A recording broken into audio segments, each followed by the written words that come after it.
What's up, everybody, and welcome back to the Frickin' Uncultured Podcast. My name is Chandler, and as always, I'm joined with Andy. Andy, I'm not joined with you. That's it makes it sound like we're conjoined twins.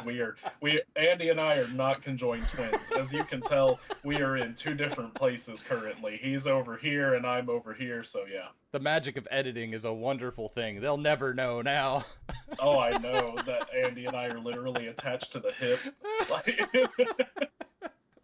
That's an interesting intro. I like it. So, all right. anyway, yeah. Small talk. What you been up to? Not much, man. I feel like I've had you around the nonstop, just attached at the hip, like you said. So, no, I know you've been a great help in my packing. Like, no, haven't had a lot going on, man. It's been a very busy week. The one thing I have been very happy about though is I started doing a lot more for the solo channel, and again, it's down here at YouTube, Your Madrigal. But I've been doing a lot of shorts content. I've been doing a lot of Let's Plays. I did my entire series of the Insanity and got that all posted. Been doing a little bit of Apex content and stuff like that. And I actually have like a YouTube counter behind me that tracks how many subscribers and views and I get and stuff like that. And I'm not expecting to go crazy with it. Like, to be honest, I just do it because it's neat to see the numbers. But yeah, I'm sitting at like I've seen my view count grow like over 5,000 views in a matter of days, and it's like, holy cow. So thank you guys. Like, I don't think anybody here is a part of that, maybe a couple of you, but like it's not even that big of a deal. Like, I get it, but it's still just neat to see because it's like, holy cow, I'm doing something and I'm seeing some sort of results. So that's been exciting to see that on my end anyway. and the most important thing is I imagine you're having fun with Oh it.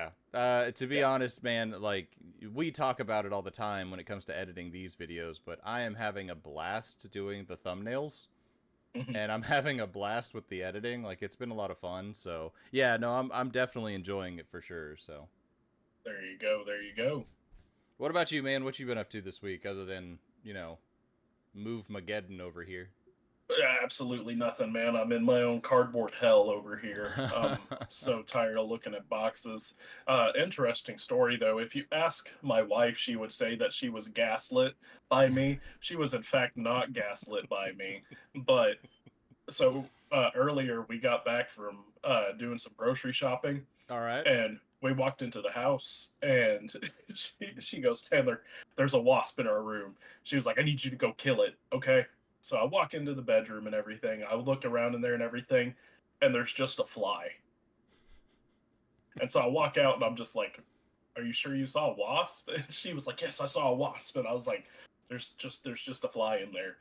And so she was like, no, go back in there and look for it. So I go in there and everything. Sure enough, there is a wasp, but I don't even know how she saw it. She claims it flew in her face, but like it was hidden. Okay. So I found it. It's sitting in the windowsill, but we had the blinds down, so I couldn't see it initially. So I go over there and everything, and I have my Crocs in my hands, and so I smack it one time with the Crocs, man, and it doesn't go down. Like, it actually just pissed it off more than anything. Yep. So then I smack it again, and it's still nothing, man. This thing is invincible. I give it a good third wallop, and it falls to the floor and flies underneath our bed. And I'm like, oh no. I was like, now it's in a zone where I can't see it, and it's at ankle level, and I'm wearing shorts. So, It so I found was your like, weakness. yeah, so I was like, I need to find this wasp. So like I have the mattress lifted up on our bed, and we have these wooden slats, obviously for support on the Yeah. bed. So I can't stick my foot down in between the slats. So I'm like, where is it? And I'm looking, and it's right next to where my foot is. And I was like, perfect. I was like, come on, keep coming, buddy. So he slowly just crawls his way out from underneath the bed, and I just stomped on him. And whenever I stomped on him, I lifted my foot up. My wife walks in. She's like, hey, did you get it? And I'm like, yeah, no, it's right there. It's still moving. I hit it 3 times, and I crushed it with my entire body weight, and it was still moving. So, it. So because of that, I'm scared of it. Something's wrong with that wasp, so I left it to suffocate in the vacuum of the vacuum. So what I'm hearing is you have a new roommate. No, it's staying here. Oh, so you just It found a wasn't. new tenant for the house, is what you're telling me. Yes, There you exactly. go. There So you go. yeah, That's funny. I was kind of expecting to be like, I stepped down on it and gave it all my body weight, and it stood up and threw me on my back. it just. Yeah, no, it wasn't that intense, but yeah, no, that wasp was resilient. So I was like, you know what, you can suffocate, and so I vacuumed it up. Well, So yeah, that was really intense for just a wasp killing story. But I mean, um, like, I like I the don't know, man. gaslighting part of your wife, though. That's also kind of It's funny too. to me, it just sounds like it could be The Last of Us Part Three. There you go. Yeah. You're ground zero right now. Let me just get a hold of Neil Druckmann real quick and be like, dude, I have the story for you. He's busy, I promise you. Yeah, busy writing my Wasp Terminator story. There you go. All right, Yeah. well, I mean, I don't have any So more small talk, man. Like that was, it was been like I said, it's been a pretty crazy week for me, and I know next week is going to be kind of the same. So I don't yeah. have a lot going on right now, unless you got anything else. Nah, man, so let's go ahead and I'll just drag us right into our topic. So, Cool. um, I watch a lot of YouTube. There's no surprise there. Because I know you do too. Mm-hmm. So, Yep. I got this idea though because there's a couple of channels that I watch where they're video essays. They're video essay channels and they cover different topics and everything. And obviously, it's video games for the most part. The things that I watch that are video essays. But there's one channel in particular that I like to watch that's actually it's just a really good channel, and he does video essays over specific games and stuff like that, or specific franchises. But he did one over Mario 64. And he kind of covers like what makes it feel special, what makes it feel nostalgic, what still makes it sit in the people's minds and in their hearts all these years later. And it definitely gives off a cozy feel, and I know there's a lot of people out there that find Mario 64 to be a very comforting and cozy game. Whenever you boot it up and you get into the courtyard of Peach's castle, a lot of people feel very homely once you step into that world. And so it gave me the idea of today covering some of our cozy games. Yeah, and so real quick, what's the name of the channel? Do you remember the name of the channel? So, oh, let me go pull it up. Let me do it on my phone. I Actually, just it'll kind of be want to faster that way. just kind of shout them Yeah, no, out and give them a little bit of yeah, no. support. I was going to shout them out because I was like, yeah, no, we'll shout them out and everything, and then I was like, crap, I forgot what the channel But was. while you're looking that up, yeah, so when you brought this topic to me, I was kind of confused because I'm not really I wasn't 100% sure on what you meant by cozy games, but Mhm. I get the understanding of like games that kind of make you just feel at home or homely stuff like that. Um, Yep. but to be honest, like Mario was one of the first ones I thought of. Like, and I'm Hmm. not choosing Mario. I'm not gonna make Mario part of my pick because I feel like that is kind of an easy answer, but that was one of the first ones that I thought too. Because I mean, again, growing up playing Super Mario, Super Mario 2, Super Mario 3, 6 golden coins, 64, Yep. Super Mario World. It's like that was my childhood. So like I was gonna like that was my first thought, but that's not one I wanted to pick because I want to keep a little bit of variety, and I think I've got a pretty good selection of variety.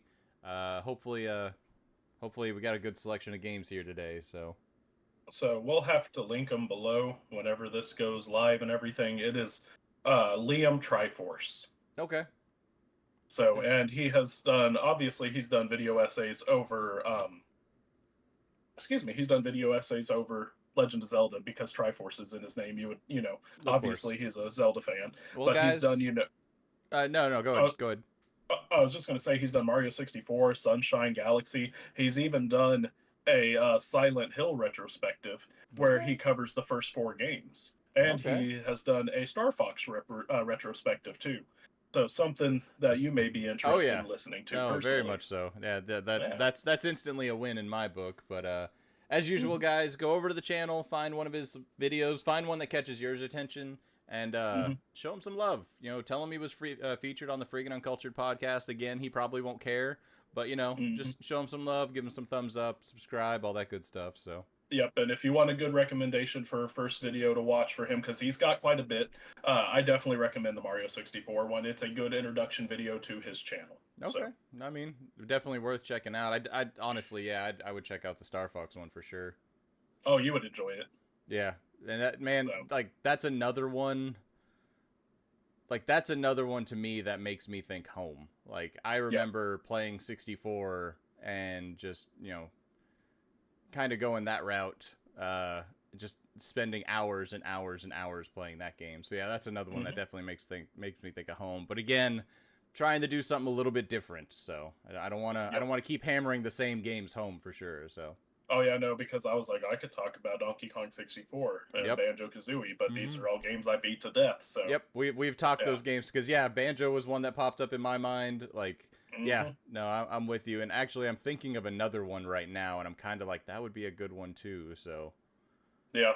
Are you going to switch it up real quick on us? I'm considering it. So All right, we'll um, let you stew in that consideration then. yeah, I'm gonna let you. I'm gonna switch this over so we can start with the first game. So All right. So for my first choice, I had to go with one that definitely hit home for me a lot, and that is actually going to be Spyro 3: Year of the Dragon for PS1. So, fun fact, this was actually my first Spyro game. I did not play them in order whatsoever. I just got it for Christmas one year. And it has just stayed in my head ever since, man. Spyro 3, in my opinion, is the best Spyro. Everybody may argue and say that Spyro 2 is better. Those people are wrong. I don't care. But Spyro 3 is just absolutely cozy, especially with each of the hub worlds, because the hub worlds represent certain seasons and the time of the year. And so the first hub world, the moment you drop in, it's just absolutely cozy. It's just dripping with personality. You have eggs to collect in the hub world. You have gems that you can get and little, challenges that you can do to get you familiar with how the game is going to be played. And so it does everything a hub world should do. And then it's just absolutely cozy to me though, because especially as you go and you do the levels inside the hub worlds, there are specific characters that you interact with and help. And then once you get to the end of the level, those specific characters will actually go through the level exit portal, go to the hub world, and then once you have one character from each level in that hub world, they basically give you a contraption to get to the next hub world. So, like a hot air balloon or like a flying machine or something yeah, like yeah. that.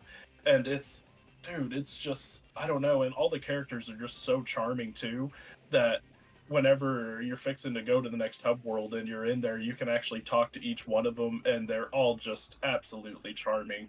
And the amount of personality that Spyro 3 has that 1 and 2 are lacking just makes it hit home for me. No, I mean 100%. Like I like to me, like Spyro's great. Like there's nothing wrong with these games in any way, shape, or form.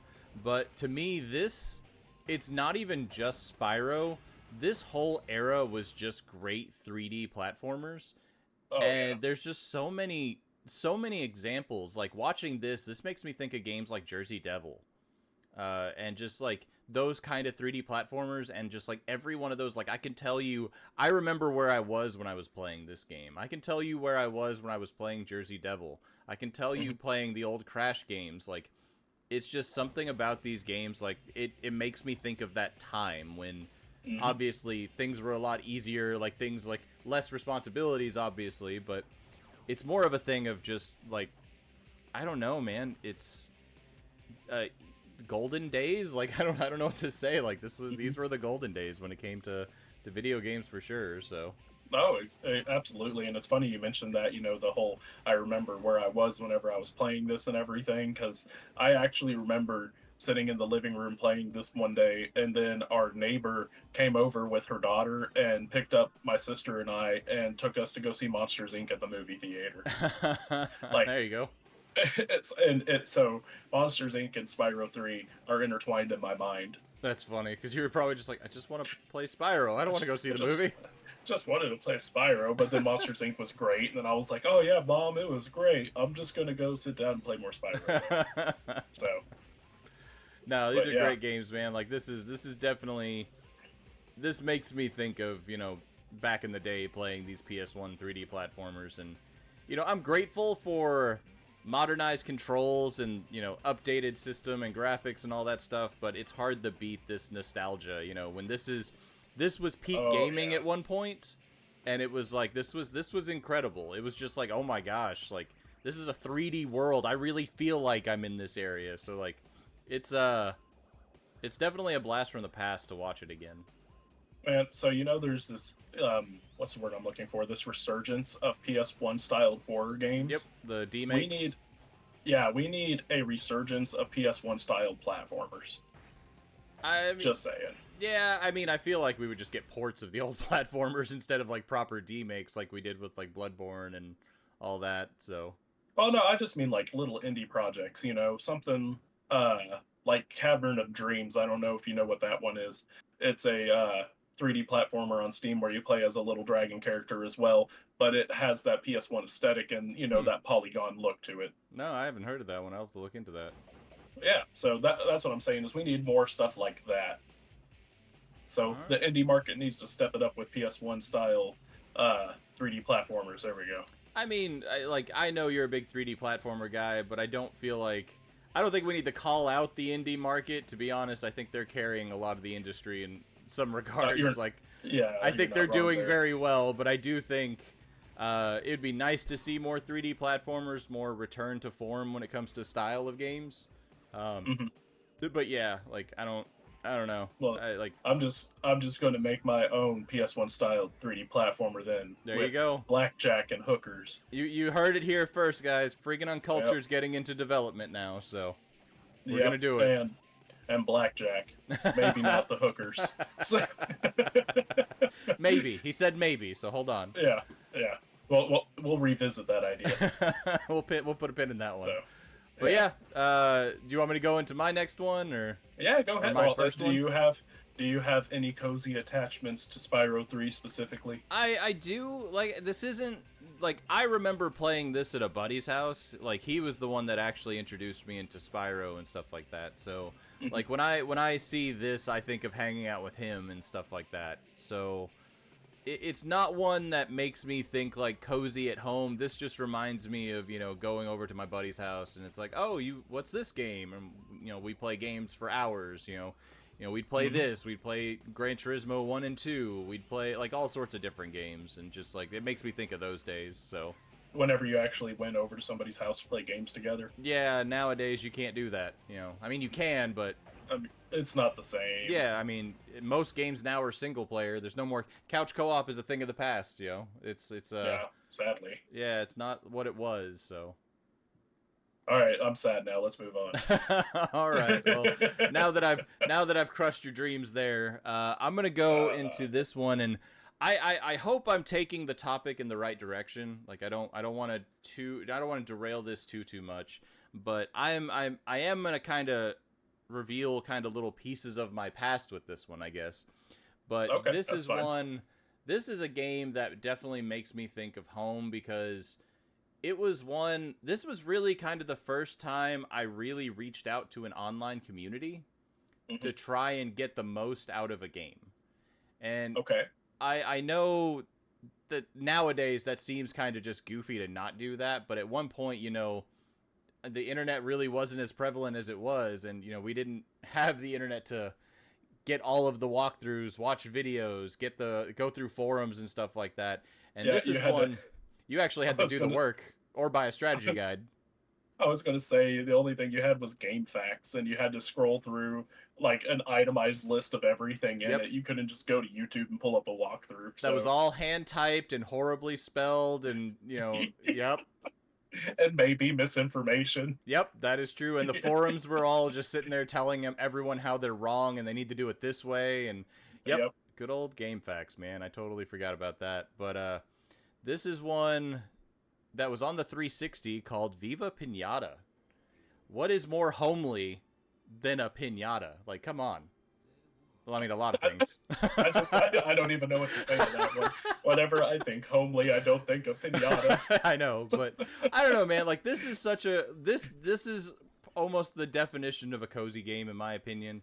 Not very high action or anything like that, but man, this is just a fun sit back kind of game to play. Hmm. And I absolutely loved this. I maxed this game out. I think there was one achievement I didn't get, and it was just growing a plant to max level. Like, that's all I have to do is just plant something and grow it to its max level. Like, it was just a simple thing. Yeah. But when I started playing this game, like, it was, it's cute, adorable, like, it's very just, you just raise pinatas. It's kind of weird because technically you raise pinatas and then you send them to birthday parties and stuff, Hmm. and then they come back to you after they've done the birthday party, and it's like, that seems How weird. are you alive? But I didn't realize the depth of this game, man. Like, there is a whole level of just depth to this game. There's tons of different pinatas. I was gonna say Pokemon, which that's definitely not this. Nintendo, don't go after them. Yeah. Go after Pal World still. You're doing fine there. You're ruining that game. But Yeah, keep your attention over there. but like, what I love about this game is there's so much. There's obviously all these different animals. There's all these different objectives, and it's definitely a grindy kind of game. You got to do everything. But what I didn't realize is there were kind of like shiny variants of them. Like, there's these rare pinatas that are like 1 in a million chance. And Hmm. then you breed them and you have better chances of getting these rare shiny pinatas per se. And it was like, there was just a whole different like depth to the game. And then obviously you could trade, you could sell, you could breed, like you could do all this stuff. And I loved it, man. Like, this game, I don't know why I didn't expect to like it as much as I did, but I put so much time into it. And this makes me think of just sitting down and enjoying the time going by. Like, I just enjoyed this. To me is a cozy game. Like, that's how I interpreted this. So, Okay.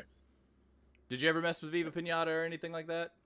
Dude, I have not played any of the Viva Pinata games, but the experience that I do have with Viva Pinata is there actually used to be an animated show based Mm-hmm. off the games, Yep. and my sister watched it, and that's the extent of what I know about Viva Pinata, other than that you can make pinatas mate, because I thought that was always a weird thing. I mean, yeah, but is this like PTSD for you? Because, like, I don't Why? know. Was the cartoon bad? Like, Oh, I don't even remember. I didn't watch it. My okay. sister did. I Oh, just caught okay. glimpses of it. Yeah, but I can tell you this right now: the glimpses I caught of the cartoon did not make me want to play the game. I can tell you that right Fair now. enough. But no, like, So, but I love this game, man. Like, this was these actually a lot of games, fun. these games are on Game Pass though. So there's been times where I've thought about playing them, but I don't know.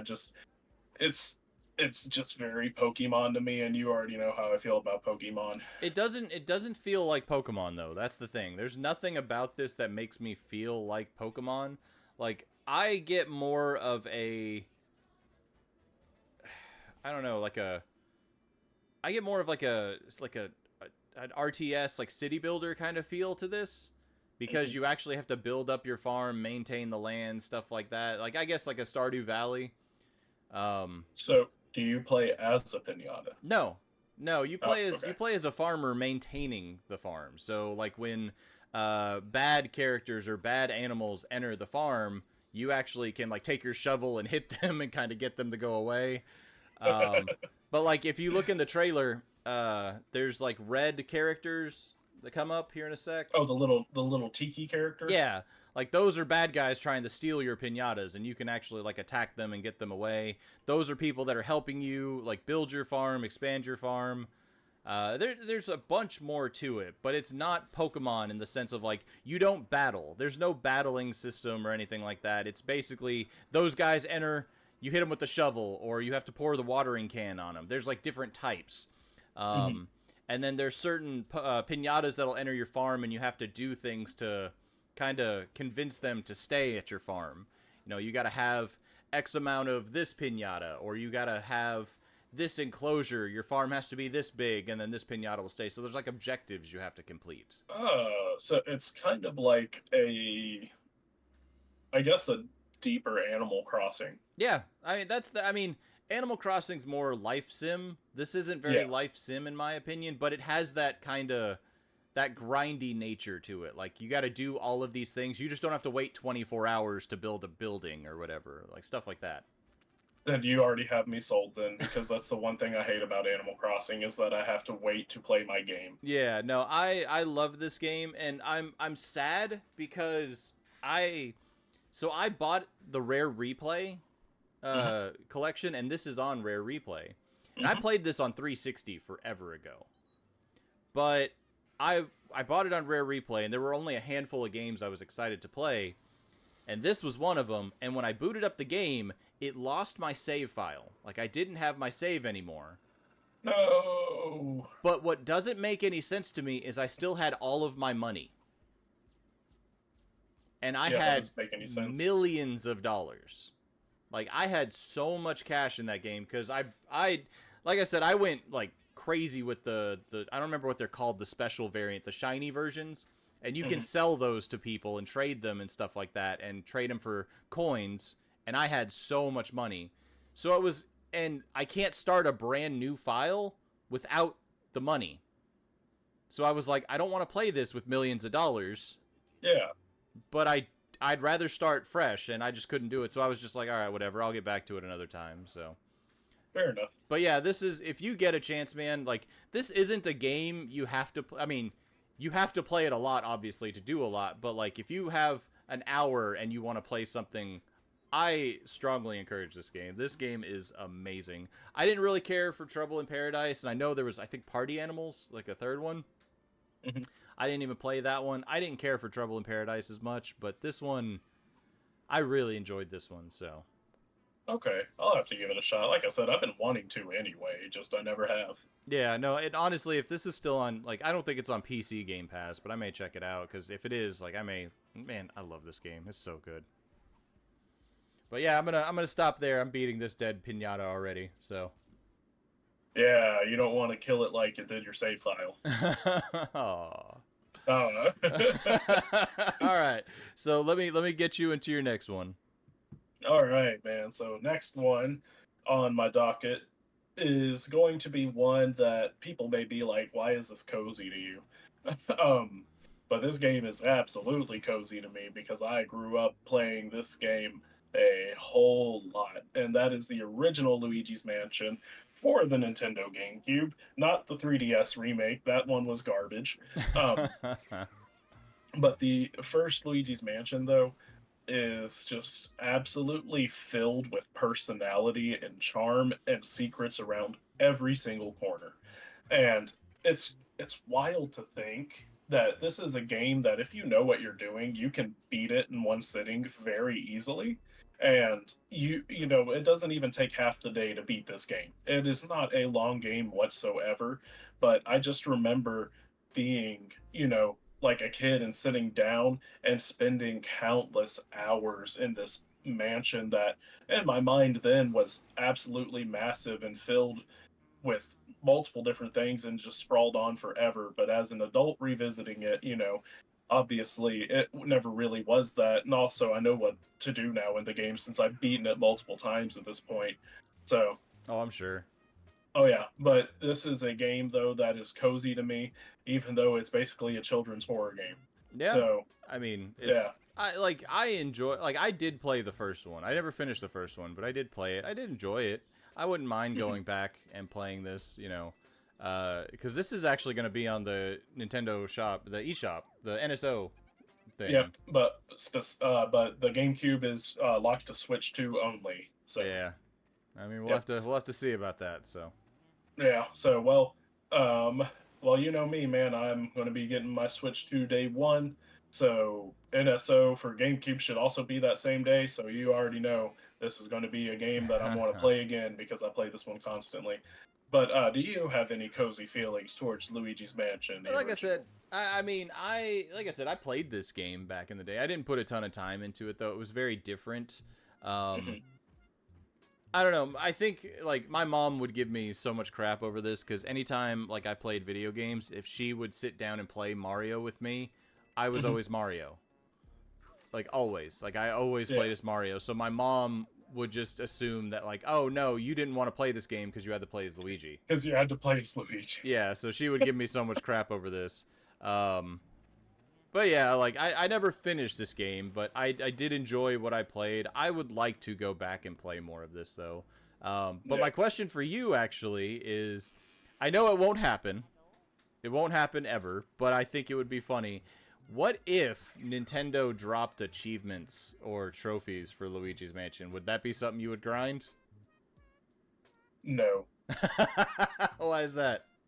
Because of the money system and the different endings that you can get depending on how quick you finish the game and how much money you collect, which, and I mean, now there's, complete breakdowns and guides of how to maximize the amount of money you can get and everything. But obviously, like you just saw there, even if you take damage, you lose money. So you have to optimize your run as quick as possible. Make sure you stop at all the secret locations to get as much cash as possible, and also get the cash that tallies up to the most, amount. And yeah, it's a complete optimized run. And I would say it's very similar to an optimized run in Metroid to get, different endings in Metroid, but definitely toned down though, of course, because it's not a Metroidvania styled game. It's a Yeah. I don't really know how to describe this one. It's definitely its own animal, but I definitely wish I could go back as a, and be a kid again playing this game for the first time and seeing the different ghosts and their personalities and just, wondering what was behind the next door, what was around the next corner. Because, Yeah. like I said, as a kid, it just seemed like it sprawled on forever and ever, and there was always going to be another secret, another ghost. And even after I beat the game and I did everything that I could, I still scoured the entire place just looking for something, any form of content that I may have missed, and spent countless hours in this game. I don't know if that's a Nintendo thing or if that was just kind of a GameCube thing in general, but that seemed to be something really common in this generation, was making a game feel so much bigger than it actually was. Hmm. Kind of like with Wind Waker. On the GameCube, when Hmm. you jumped in the ship and set sail, you felt like you were traversing an ocean. Like, it's a massive undertaking, and it's just because the GameCube was, reaching the limits of its hardware. Like, it just took that long to load everything. Yeah. But, like, nowadays, if you loaded that up on the Wii U or whatever, it would just be like, all right, 10 seconds, you're over there. So, See, it's funny you mentioned that though and everything because I specifically give that attribute to GameCube games specifically. that's what I'm saying. Like, I think that, I wonder if Yeah. it's Nintendo or this generation. But yeah, that seems to be something that's very common this time frame. Yeah. See, because that's the thing though, is it's like I think about it, and this generation was also PS2 and the original Xbox, and I don't remember there being any PS2 or OG Xbox games where I felt like there was more to the world and I wanted to find what was around every corner to the extent that I did with Luigi's Mansion and other GameCube games. Fair. I mean, So there. I maybe, mean, I'm sure there were though. I mean, PS2, yeah. PS2 and Xbox were kind of going different directions with their games at this time. Like, obviously, we Mhm. were seeing, but I mean, there were games like Baldur's Gate and stuff like that, which I mean, obviously, are bigger games. So I would assume they had those, but it just felt like with the GameCube, we saw that more often here. No, that's fair, and I agree with that too. And I feel like that's also just part of Nintendo's charm and the world that they build too. And it's something that is unique and specific to them as a company. So, Yep. No, I agree. it, Like I said, man, this generation is a cozy generation. I mean, obviously there were different horror games and other things like that, but man, it's just like you can't go wrong with Nintendo. To me, Nintendo does scream cozy game. So, mhm. Yeah, no, just imagine if after the Switch 2, Nintendo made like an actual home designated console again and they made it, powerful. Imagine the stuff that they could do nowadays and some of the stuff they could create and come up with now. I mean, and don't get me wrong, a lot of the stuff that they're making now is very cool and it's, definitely, lands in that box of infinite exploration and feeling like there's stuff everywhere. But they could do so much more with it. They had more powerful hardware, but that's a conversation neither here nor there. But I mean, that's a conversation we already had on the Switch 2 it, wants episode. So yeah, that is yeah, our something fourth I've been episode. wanting. So good lord, fourth episode, like Yeah, you know that this one that we're recording right now is going to be our 22nd. Jesus Christ, man, Yep, it's blowing and by. and we still haven't talked about anything other than video games. So, We'll get there eventually, I promise. yep. I make no promises. Don't listen to me. For our 100th episode, we'll do something. We'll do something different.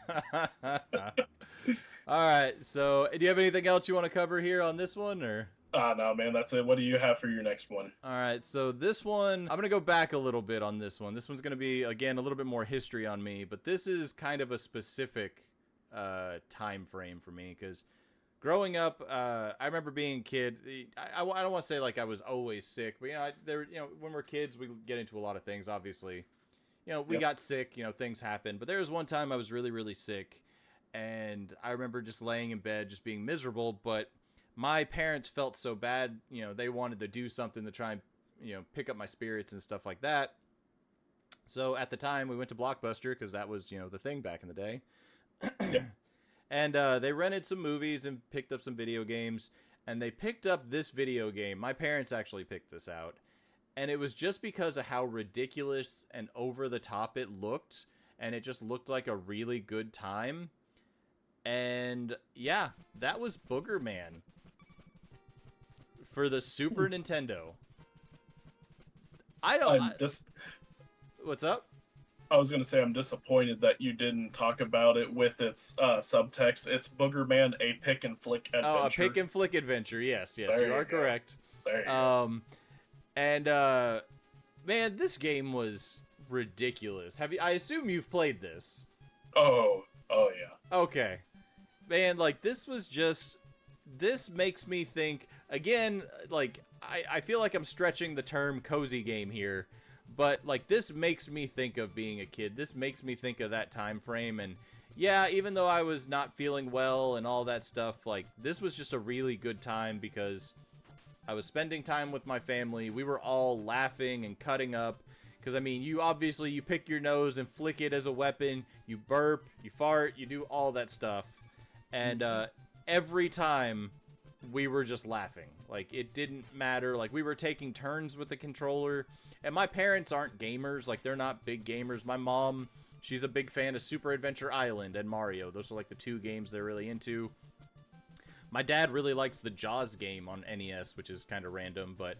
Really? Okay. Yeah, they there's a whole story behind that. But, yeah, they were really big into those, but they're not big gamers. But this is one that we were all just playing and passing the controller around and stuff like that, and it's just a ton of fun.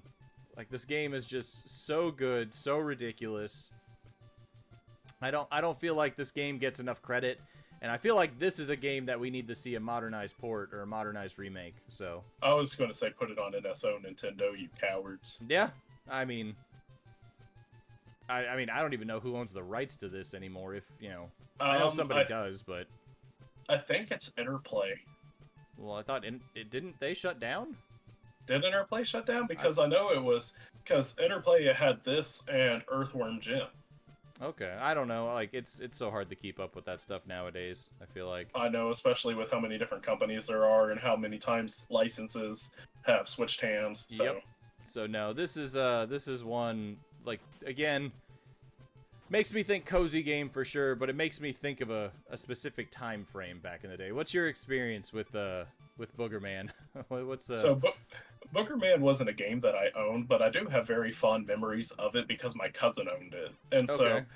So my cousin and I, used to I used to go over to his house back in the day. I've talked about mine and his relationship before on this podcast with Legend of Zelda Ocarina of Time specifically on one of our older episodes. But this is one of those other games that we played. And in my mind, I lump this game together with one I already stated, Earthworm Jim. And then I also lumped this game with Toe Jam and Earl. Yeah. Yeah. We always played these games together. This one, Earthworm Jim, and Toe Jam and Earl. So, yeah, I have fond memories of laughing and everything because you're flinging boogers at your enemies. You're farting on them, you're burping on them. And, as, a little boy and everything, like, toilet humor is the funniest thing ever. 100%. Yeah.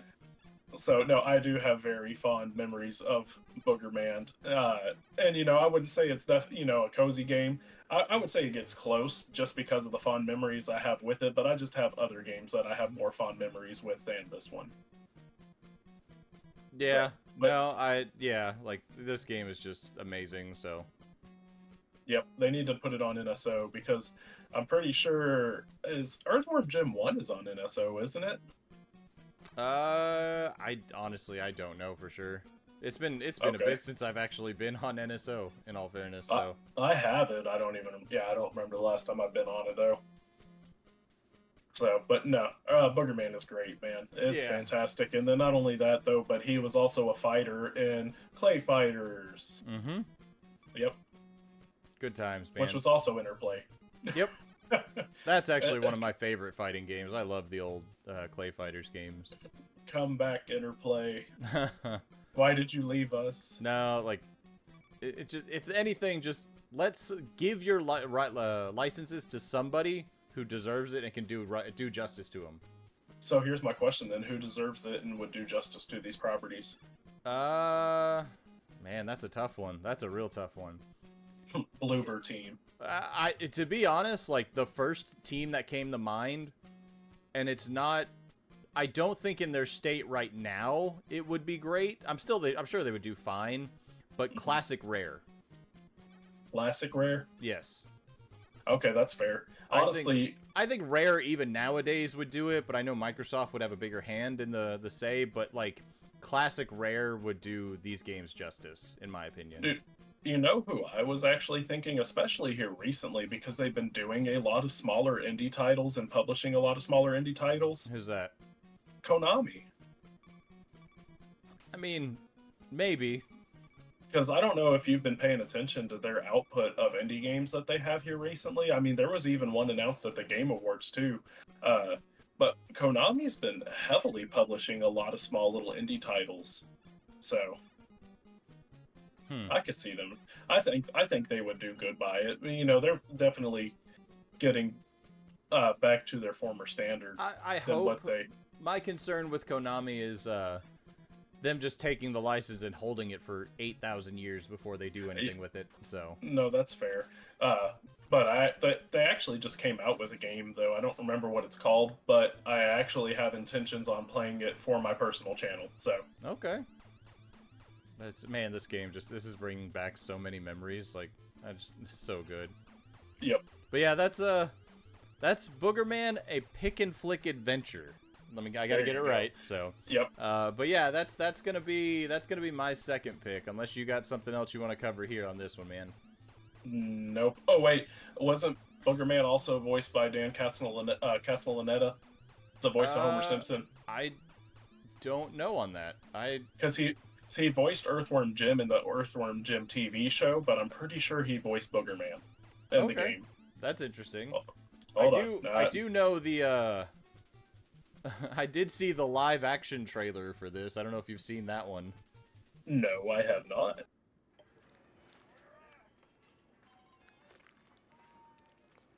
Is that John Candy?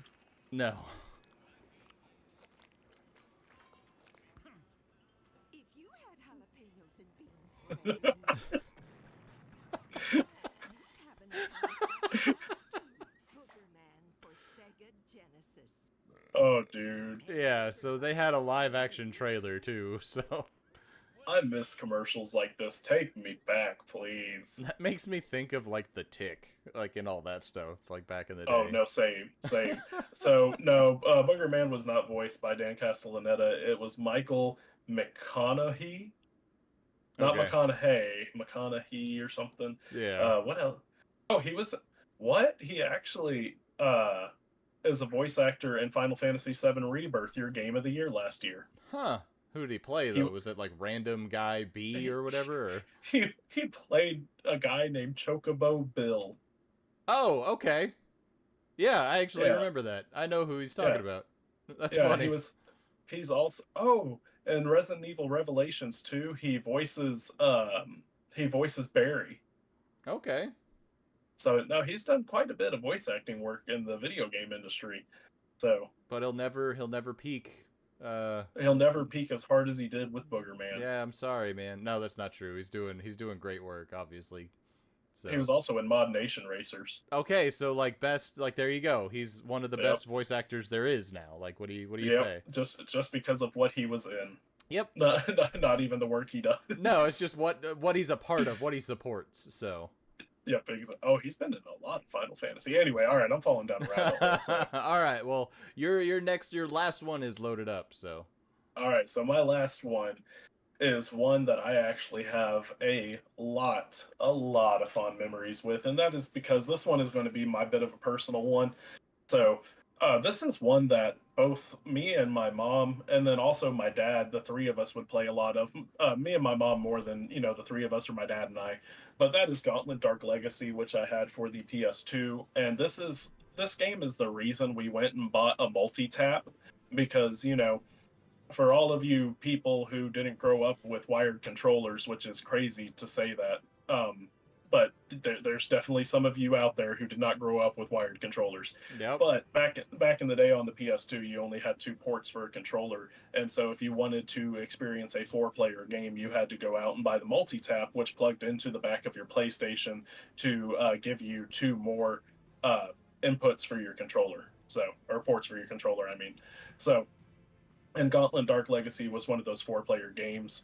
I have very, very fond memories of this game, and it is so cozy to me, which is, you might consider weird because um, it has imagery that I guess you could be considered scary to a child, especially because like the whole first world is like you're fighting zombies and stuff like that, and the first boss is like the Lich, which is like this giant zombie with an executioner hood on, and he has a giant axe. And but each world you never knew what you were going to get into next, and it was just so cool. And the bosses were so cool. This is part of the reason why I have such a fascination with larger than life boss battles because the bosses would just tower over you in this game. And this game just hits home for me, man. I always played as the Green Jester because you had your different classes, and then Yep. you could choose your color for your class. So you had Jester, you had Valkyrie, you had Knight. I always played as Green Jester. My mom always played as Red Valkyrie. So Okay. yeah. I Well, mean, what you? I haven't played Dark Legacy. This one I have not played. But I No. grew up with the classic Gauntlet on like the old school arcade. Mhm. Those are what I remember, and I mean they're fun. They're great co-op games. I remember there's a gas station down the road from me that years ago they used to have arcades, and they had a classic Gauntlet arcade cabinet Mhm. there, and I remember going down there and just playing hours of Gauntlet. So I do have fond It, memories of this game, of this franchise, but not specifically this game. dude, it legitimately breaks my heart that you have not played Dark Legacy. It's so much fun. It's so good. We're gonna have to play it together now. I'm down. So, We can. and I and don't think this is a very like expensive game, so I mean we can find no, a copy. no. And then fun fact also, there's actually a fan remake in the works for this game. Oh, interesting. I mean, I could see that. Gauntlet has a pretty dedicated fan base, so.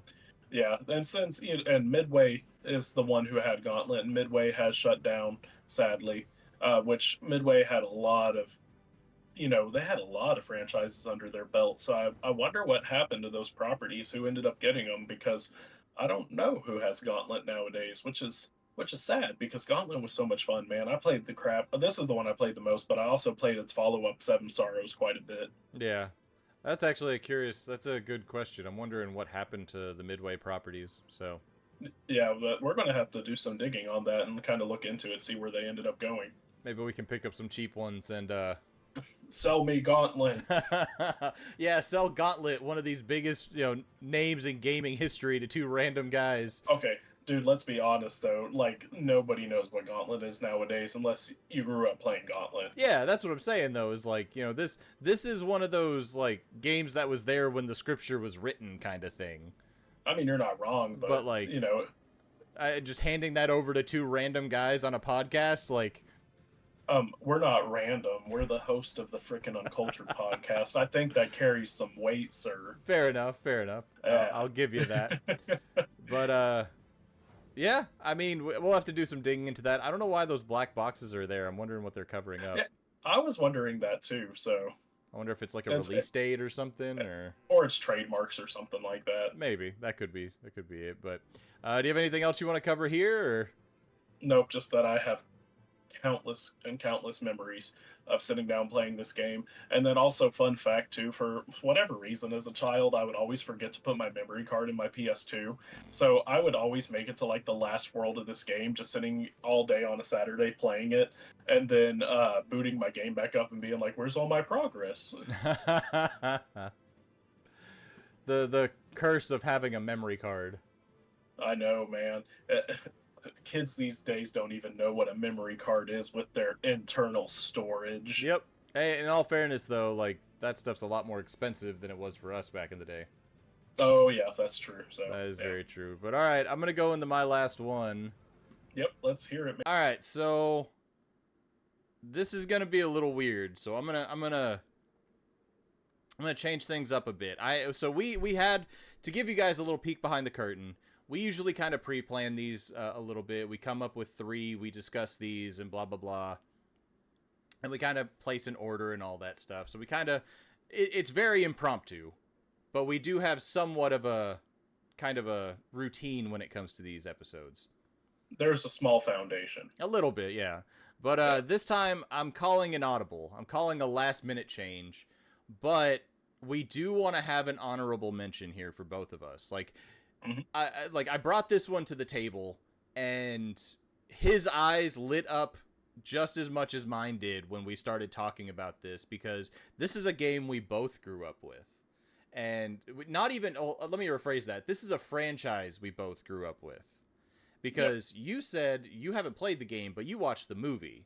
I watched the crap out of the movie, dude. Yeah, and hey, movie, not video game. We're talking movies now. But it has a video game tie. That's irrelevant. That's irrelevant. Don't. But my point is this is something we both grew up with, and it's one of those franchises that not a lot of people talk about. And it's one of those like, oh my god, I can't believe you know that movie, you know that game, you like. And he actually mentioned to me, he was like, I can't believe you've seen this movie. And I was like, I grew up with this. I watched this regularly. I'm pretty sure I wore out the VHS tape I had of this movie. That's how much I love this. Yeah. But during the episode, I had a game that came to me that I was like, I have to mention this as my final cozy game.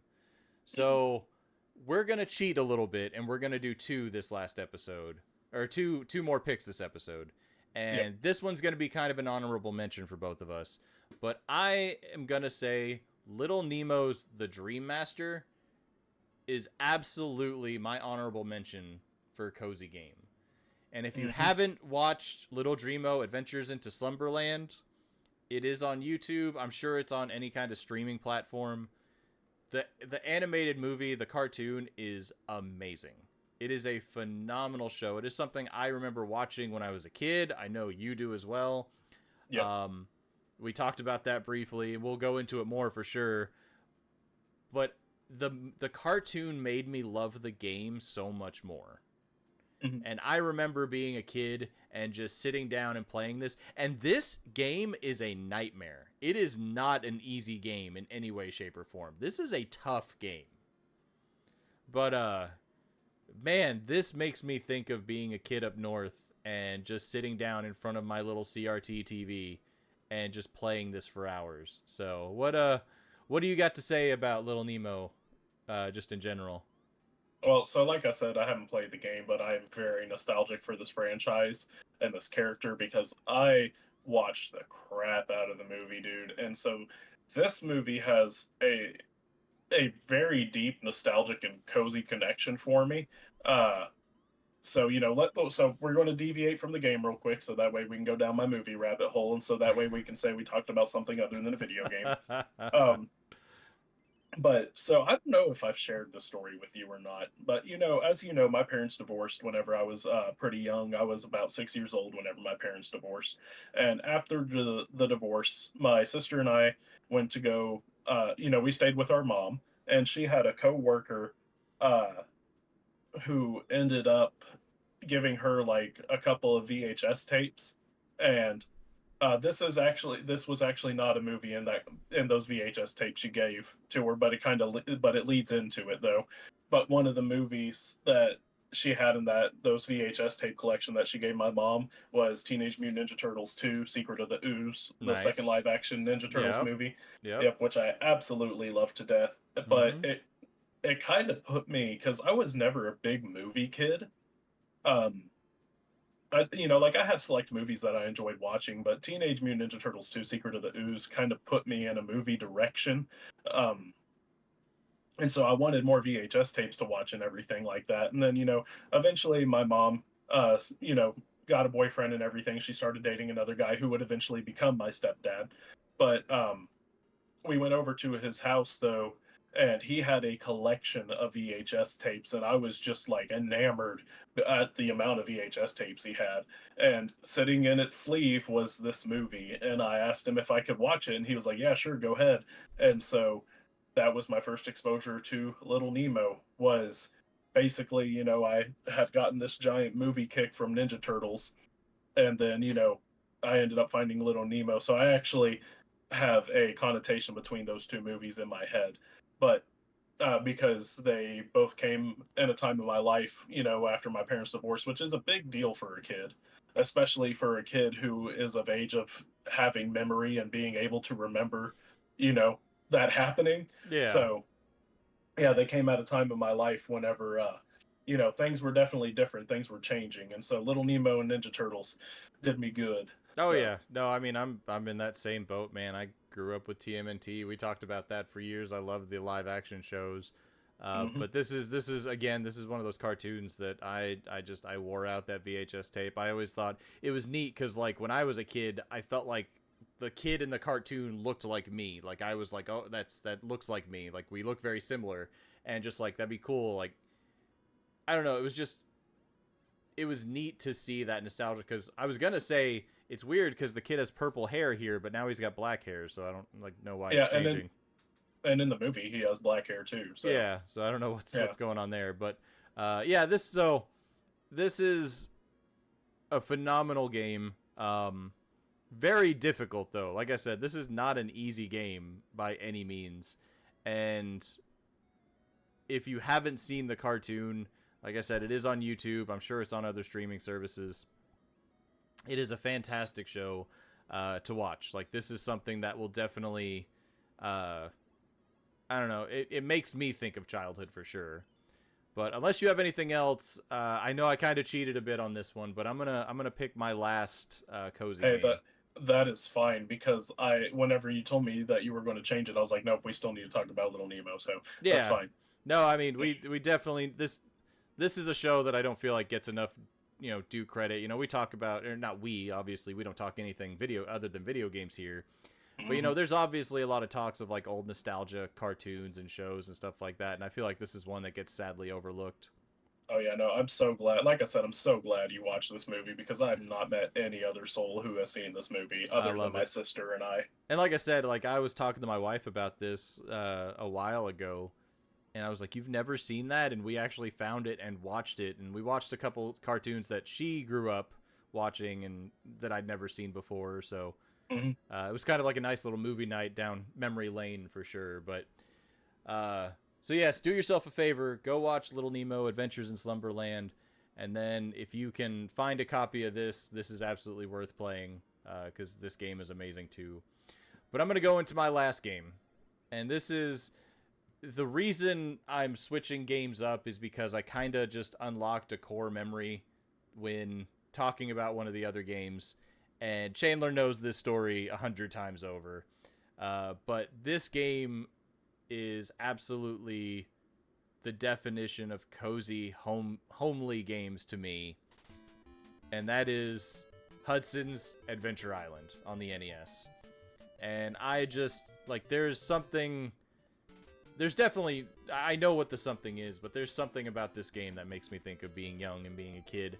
And one of my favorite stories to tell about this game is, like I said, my mom is not a big gamer. She wasn't like into this. Like she was excited because of me playing and all that stuff.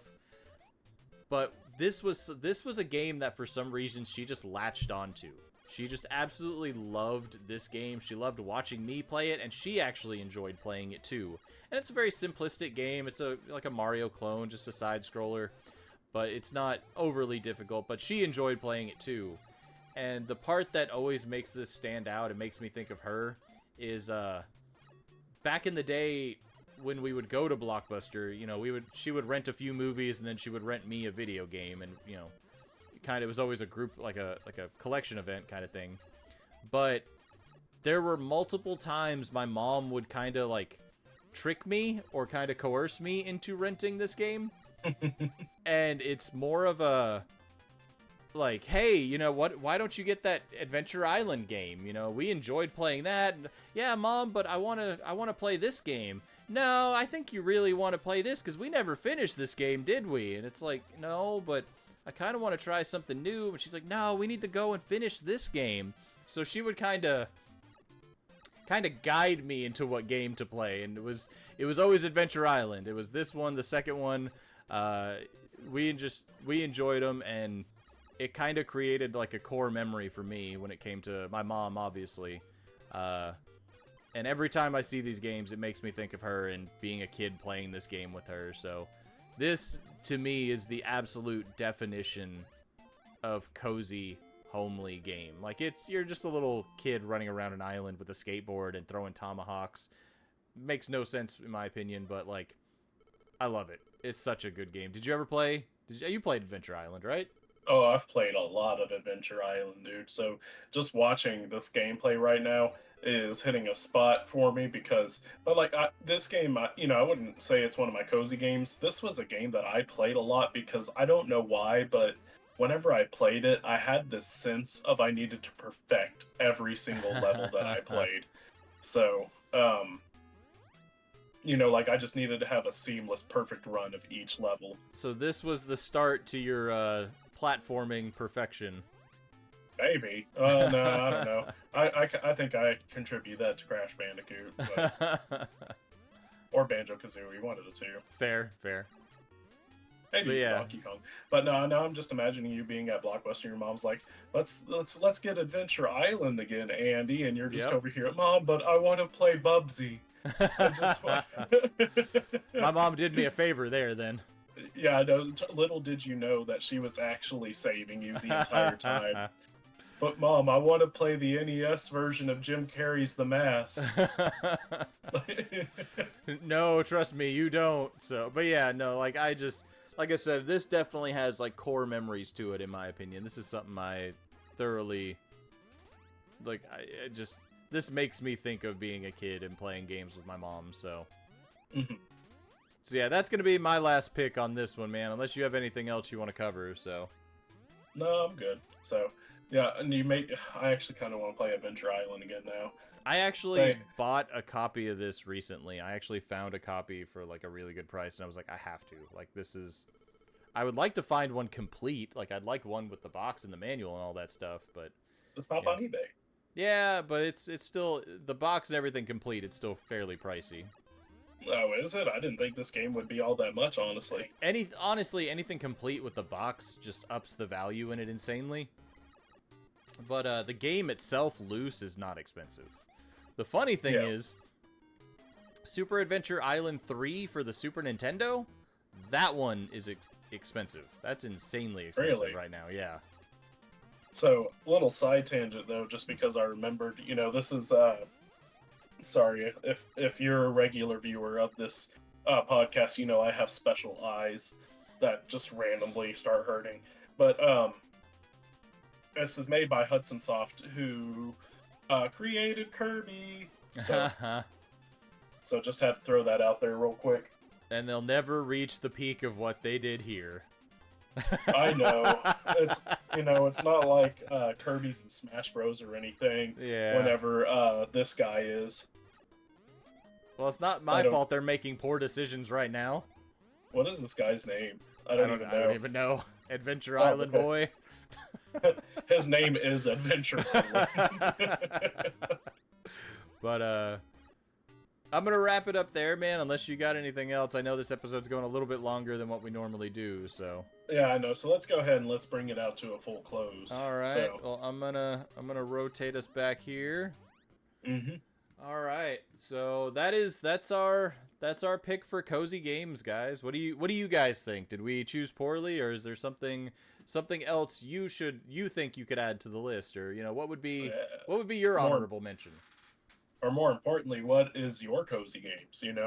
Um, I know that I kind of dogged on Bubsy there, but maybe Bubsy 3D is a cozy game for you because you and your friend played it a lot, or maybe you're a big fan of Billy Hatcher and the Giant Egg on GameCube. I don't know. I'm just shooting from the hip now on random I games. mean, So fair, but again, Billy yeah, Hatcher is actually one of those games that spiked up in price too, oddly enough. dude, it's one of those games that I hope Sega just decides to do a remake on, even though I never will. I know they never will, Yeah. or just do a port. Just put it out there again, Sega. But anyway, uh, but yeah, no, those are our cozy games, guys.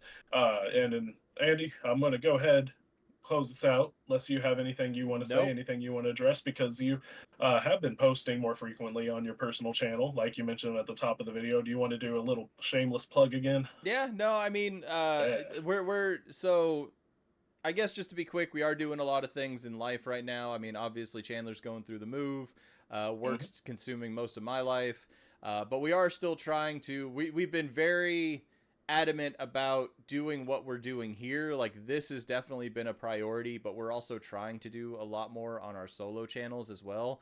And Mhm. once the move gets done, hopefully we'll start being able to create co-op content again. We'll play more headliners and some other games and stuff like that.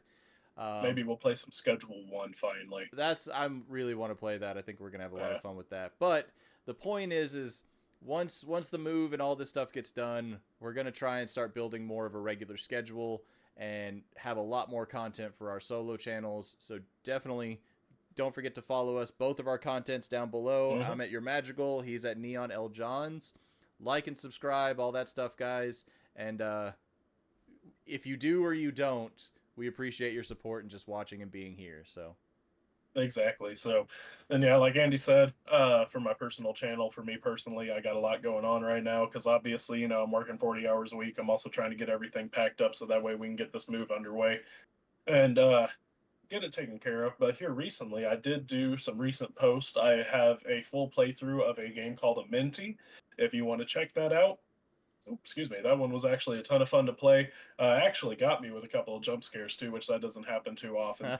But and then I also have the first part up of a game called Dino Trauma, which is a dinosaur horror game. Which, if your regular viewer of this podcast, you would know I always say all the time there is a sad lack of dinosaur horror games out there in the gaming world. So definitely go check those out. They were a ton of fun to record, and I plan on at some point doing more content. But like Andy said, though, we got other stuff going on, and frickin' Uncultured is always going to be the main priority. So this is our joint project that we decide, that's kickstarted all of this, honestly.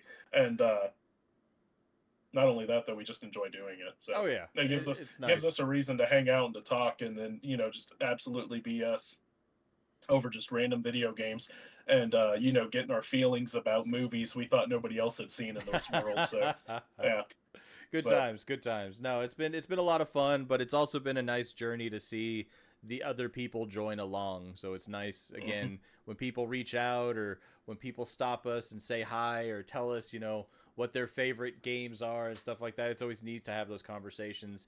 Actually, one of the guys I work with pulled me aside and he was like, "Wow, I was watching the podcast and you guys actually have a really nice rapport." Like, and he was it was funny because he was asking me about Rogue Warrior from our last episode, Oh, and he really? was he was like, "You need to tell so and so about that game and why and all that stuff," and I'm like, "No." Out of all the No, games, no. no, like you don't want to talk about the games you regret playing. So I just thought it was funny, but it's nice having those interactions. So Yeah, no, yeah, no, it's funny, man. Especially like I talked about it in the last episode, how I finally got, I got recognized by somebody from this show, and some of the questions he was asking me. One of the questions was, is he was like, do each of you guys have like notes that you kind of go off of, so you can kind of bounce off of one another? And I was like, no, because I was because I feel like a lot of podcasts do, yeah, and just content like this in general. I was like, no, Andy and I just kind of have a baseline of like, hey, this is what we're talking about, and then we just shoot from the hip and run with it. And he was like, oh, okay.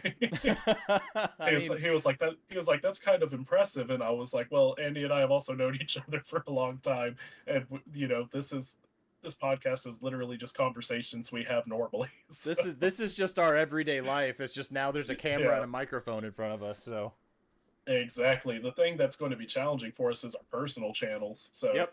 That and yeah. it's been a fun challenge in all fairness. Like I like the new hurdle, something to try and achieve. So it's been interesting, but that's a Mhm. conversation for another day too. So Oh yeah.